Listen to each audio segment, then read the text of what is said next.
Hello and welcome to CrossTalk, where all things are considered. I'm Peter Lavelle. What drives American foreign policy, values or merely interest? Washington claims it supports democracy as a universal value, but makes glaring exceptions when it suits its geopolitical purposes. And what about the neoconservative agenda? Is it the genetic code of Pax Americana?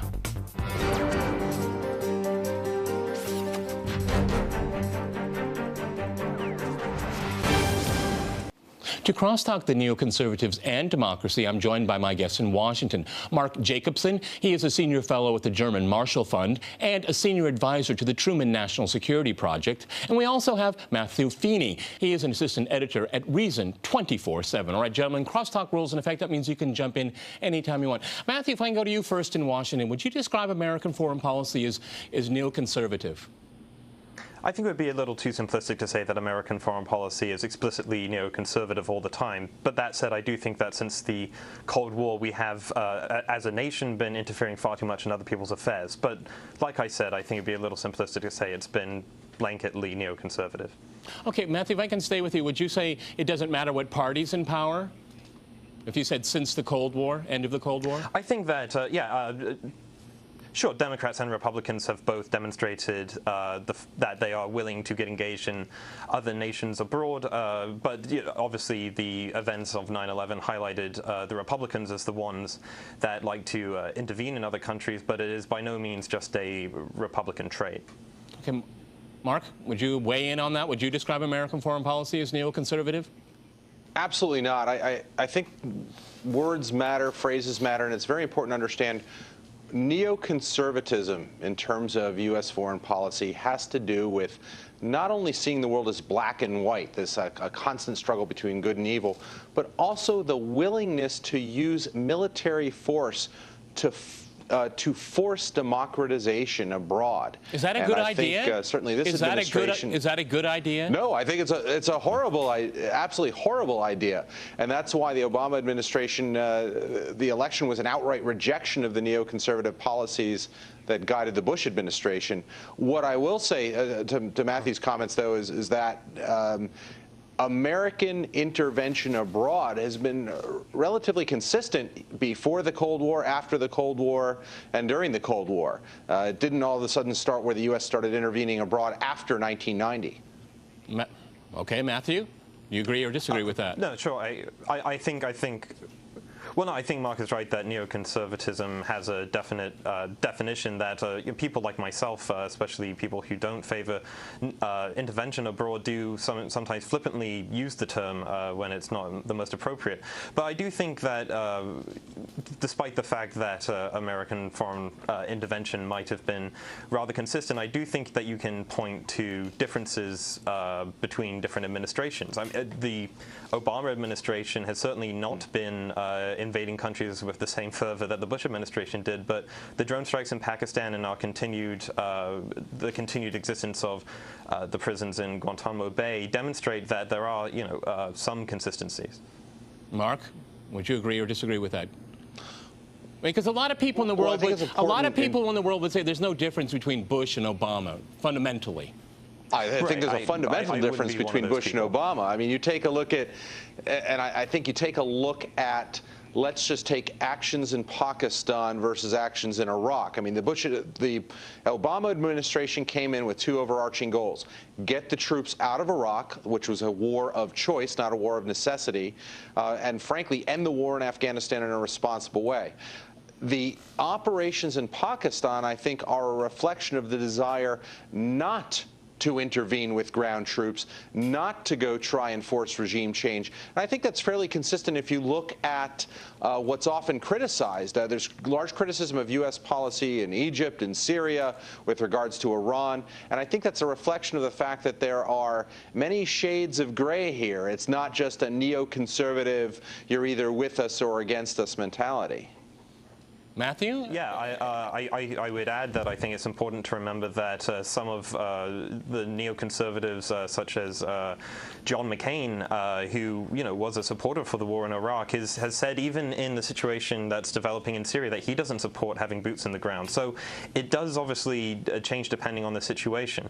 But I think that it's important to point out that an invasion of Pakistan is obviously something that I don't think even the Bush administration. It's a non-starter. Invading Pakistan. Of course, no, I agree. Right, no, that's absolutely true. I mean, I think even the most ardent, true neoconservatives would agree with that. But that said, I still think the impact of having violence committed by the United States on your country, whether it's from drones or ground troops, does have an effect on the population that we shouldn't ignore. Mark, it's just because the means are different, the ideology is different? Drones? No, actually, I think it's very important not to confuse the use of a new type of weapon with some sort of changed ideological approach. I mean, there is no doubt in my mind that the use of drones reflects the desire to limit potentially U.S. casualties, and frankly, I know there's a debate about this, limit civilian casualties on the ground, but that's nothing new. This is an evolution that began in the Second World War. I mean, you take a look, or I should say as a reaction to the Second World War, it was no longer acceptable to go carpet bomb cities and not worry about civilian casualties. So you take a look at the 1980s, the 1990s, the Gulf War, Kosovo, Bosnia. I mean, the desire has been to limit casualties and to intervene in a more humanitarian way. But let me add one other point that I think is critical.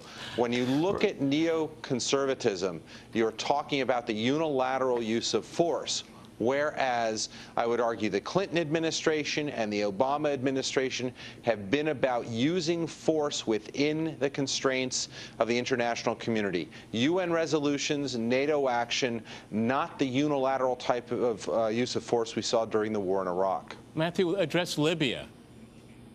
Sure, but I think Mark's point is well intended. I mean, Libya was a NATO-supported intervention and mission, and I don't really mind if it's the United States doing it or other Western governments. I think the intervention in Libya has had effects that we are going to be living with for a while, especially if you consider the situations now in Mali and Algeria. But that said, well, that's an understatement. That's an understatement, don't you think? That's an understatement. I mean, we have arms going everywhere, all over the region. Yes, okay, unintended consequences on a massive scale. No, look, I'm pointing out Libya only to say that even interventions where the U.S. does not act unilaterally can have, disastrous effects that are difficult to plan for. Mark, what about democracy promotion? But this is the world. I would argue this is the world we live in right now. If you take a look at the world we live in, it's oversimplifying it to say damned if you do, damned if you don't. But these are complex problems that if you don't do anything, let's just take Libya and Syria, you don't do anything, then you run the risk of a massive humanitarian disaster, civilian casualties, brutal repression by regimes. Or you'll make it worse. But you could make it better too. I mean, is Libya itself better off or worse off than it was before? I mean, that's the open question, but what it actually requires is a commitment by the international community to deal with the consequences. Okay, well, they're certainly not doing a very good job of it. Matthew, go ahead. No, okay, so the question of will things get better with or without intervention is, a debate that people can, I mean, I would argue that intervening in Syria, especially right now, would really not be the right thing to do. Now, obviously, do I know for certain? I don't know for certain, but this is a sort of a secondary question to the first thing that should be considered, which is, I mean, why should the United States have the role of intervening in these places in the first place? And, that's something that we really should be drastically reconsidering. I still am at a loss to understand why the U.S. administrations feel the need to be involved in every crisis that develops around the world. It can have really, really disastrous consequences that are not ever, I don't think, ever fully considered. Mark, Would you like to address that? But I don't think that's the case at all. I think you actually see a resistance to getting involved. Let's take a couple of them in Africa, for example. In Libya, in fact, the U.S. was criticized domestically and in some cases abroad for not being in charge. You recall the unfortunate phrase, leading from behind. The U.S. said, well, hold on, Europeans. This is an issue for you. We'll support you with specific needs. Air power, for example, especially surveillance and some intelligence assets. Similarly in Mali, I mean, that was a French unilateral action. That was not NATO action. The U.S. certainly wasn't in the lead, but in fact, it's a more responsible use of power to say at times, look, we need the Arab League to take the lead on things such as in Libya, or perhaps we need to have the African Union take the lead on some other issues. So I actually think this administration has been reflective of a critical eye towards selective engagement, and I don't think it's reflective of a U.S. foreign policy that's actively interventionist. Matthew, do you want to address that? Because we still have issues like Israel, and we still have Iran. Go ahead. Right. I mean, well, the intervention in Mali is interesting because obviously a lot of American equipment was and American bases, if I remember correctly, were used for logistics. It's very hard to imagine that the French could have unilaterally done this, in the way that they did without some sort of American support. And I would also like to point out that intervention in Syria, if you do polls on the American public, is hardly a popular policy for people to endorse. But nonetheless, the Obama administration, now that the red line has been crossed, has said that arms will be sent to selected rebels. So whether it's popular domestically doesn't seem to affect the Obama administration. Mark, before we go to the break, you want to react to that? I think there's some nuance here. There's some nuance here that's important. In terms of Mali, I think that's actually reflective of the way NATO works and the way that I should say, U.S. relationships with the Europeans work. Very often, the U.S. provides logistical. I'm going to jump in here. We have to go to a short break, and after that short break, we'll continue our discussion on neocons and democracy. Stay with RT.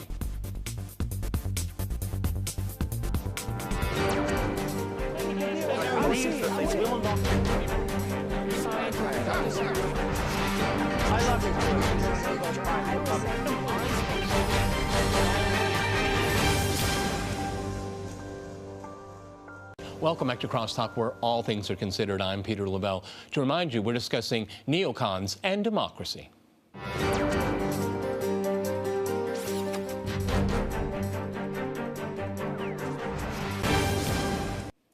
Mark, if I can go back to you in Washington, are neocons really interested in democracy, or is it just a cover?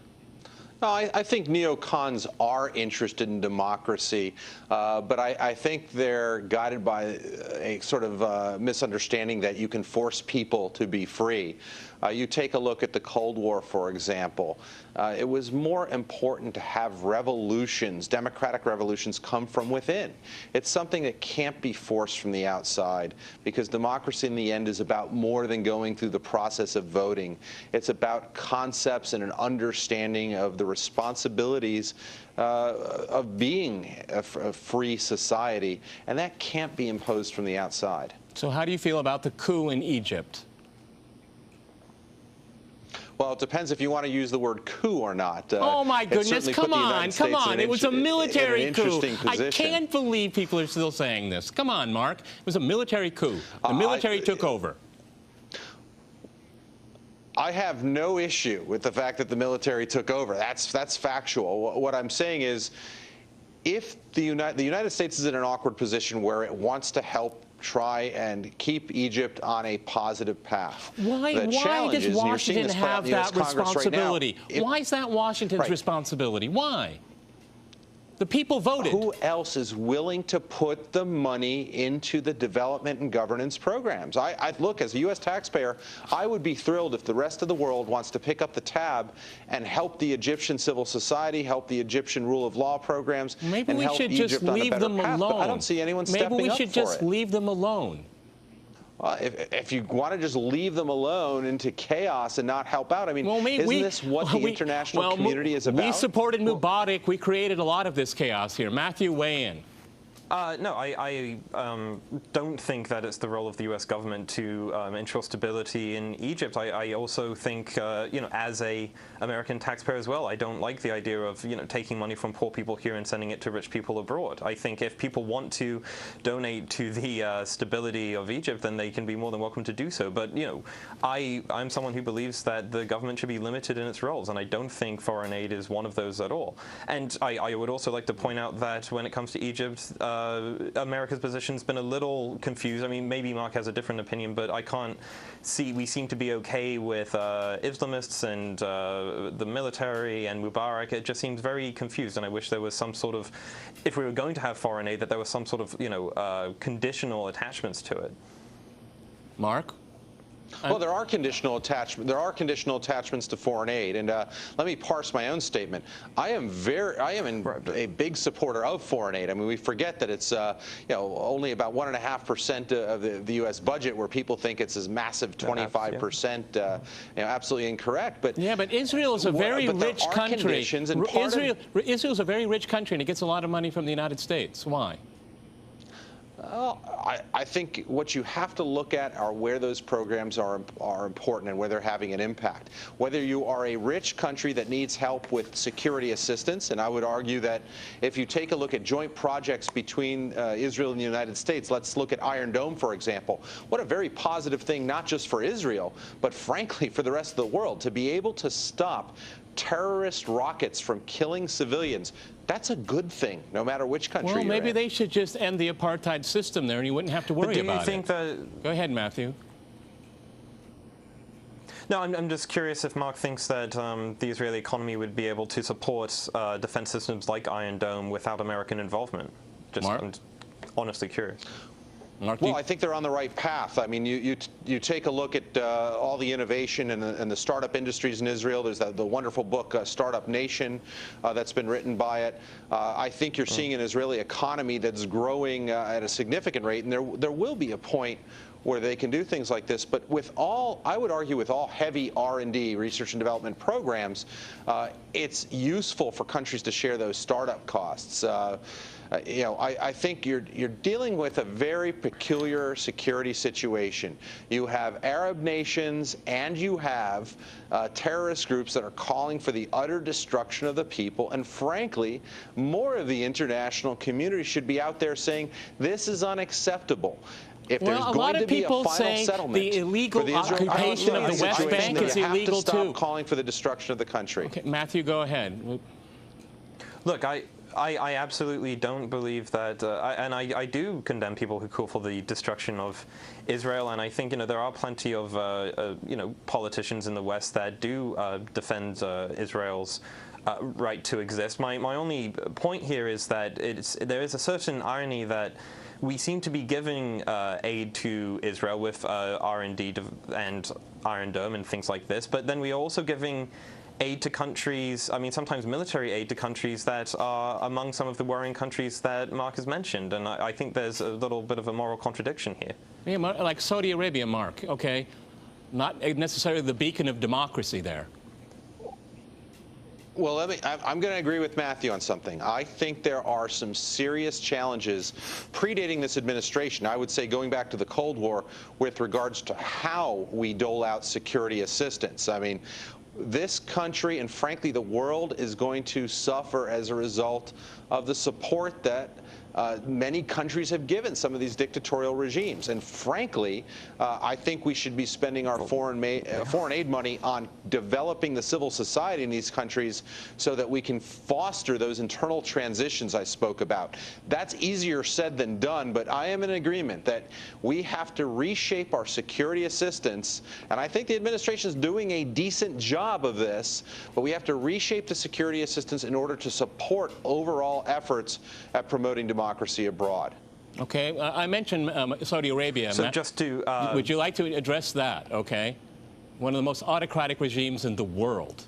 No, my position is that we shouldn't be giving Saudi Arabia, much assistance at all. And look, I think even if you believe that foreign aid is something worthwhile doing and that the government does have a role in doing this, then surely there's got to be some sort of moral line that is drawn, and that you would hope Saudi Arabia would not be able to meet, the pretty basic criterion of, civil society and human rights. But I don't know if Mark agrees or not.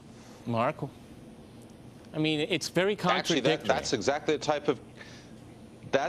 There are contradictions there, no doubt, but that's where I think conditionality has to come into play. And frankly, I think it would be worth reviewing, whether it's in academia, in Congress, or in the administration, how we provide aid to some of these countries and what conditions are put on these countries so that they improve their human rights records, so that they improve the way they deal with their own civil society. But I would argue, for example, the U.S. Department of State has funded the Middle East North Africa Trust to promote this type of democracy. So I don't think that the administration is acting deliberately in contradiction. I think what we have are many nations out there, particularly in the Gulf, that are not as supportive of their peoples as they should be. And this is going to be a problem. This is going to create more problems for those ruling powers than it is for the rest of us. The Arab Spring is just one indication of that. Okay, Matthew, go ahead. I mean, here we have the Saudis exporting jihadism in Syria, and that's an ally of the United States. No, yeah, and I obviously won't condone that sort of behavior at all. But I'm interested in the, I agree with Mark, there has to be a review of this sort of stuff, and I'm not sure how it could be potentially implemented, but I think, that the military aid should really be what we focus on cutting back on. I think, like I said before, let's grant, I don't agree, but let's grant that foreign aid is worthwhile doing and it's a good thing for governments to do. Even maybe we should, focus on the things that aren't deadly, things like infrastructure and these sorts of things. The idea that we're still going to be sending F-16 jets to Egypt, regardless of who's in charge, is, to me, seems a little insane. And I agree with Mark that it should absolutely be reviewed. Okay, Mark, what do you think about that? Because in the case of Egypt, the United States was supporting civil society, or at least liberal elements of it, and the military. Is the U.S. too involved in a country like Egypt? It's contradictory. I don't both sides against the middle. Too involved in a country like Egypt. I think your comments earlier reflect how complicated it is. You spoke about Saudi Arabia supporting jihadis. The challenge is that a lot of these people who are in Syria are trying to overthrow a dictatorial regime. Egypt had an election. That's the difference between the two. Isn't it? And U.S. policy is not trying to tell the Egyptians what to do. It's, this whole argument over, well, how do you respond to a coup? Well, look, the Egyptian military and the Egyptian people are sorting this out. I mean, for me, the most important metric was the appointment of interim civilian authority within days of this taking place. Had the military taken control and not appointed an interim authority, I would probably have a much different view. Okay. But given the situation, I mean, you can't have it both ways. You can't not be involved. You should respect and be involved elections. At the same time. You should respect elections, right? Well, I think the administration's been clear that you need to, that there are appropriate ways of doing this. And it hasn't, because they won't call it a coup. Even if you, come on, it doesn't call it a coup. They won't call it a coup because that puts certain conditions on, or actually results in a breach of some of the conditions. And frankly, that's not in the Egyptian people's best interest right now. Okay, I wonder who knows what the best interests of the Egyptian people are. Go ahead, jump in. 30 seconds, last word. Matthew, go ahead. Look, no, I was just going to say, look, whatever you think about the situation in Egypt, they might be sorting it out, but there's a huge amount of violence going on. And I was no fan of Morsi by any means, but I still think it's too early to say if it was the right thing to do, but whether this coup will be successful or not. But I agree with. I mean, I just think what else you can call it other than a coup when the military forcibly removes a government, I don't know. But as all right, gentlemen, we've run out of time. Thank you very much. Fascinating discussion. Many thanks today to my guests in Washington, and thanks to our viewers for watching us here at RT. See you next time, and remember, crosstalk rules.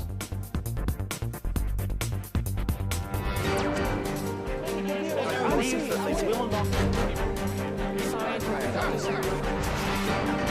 voice. He's so good.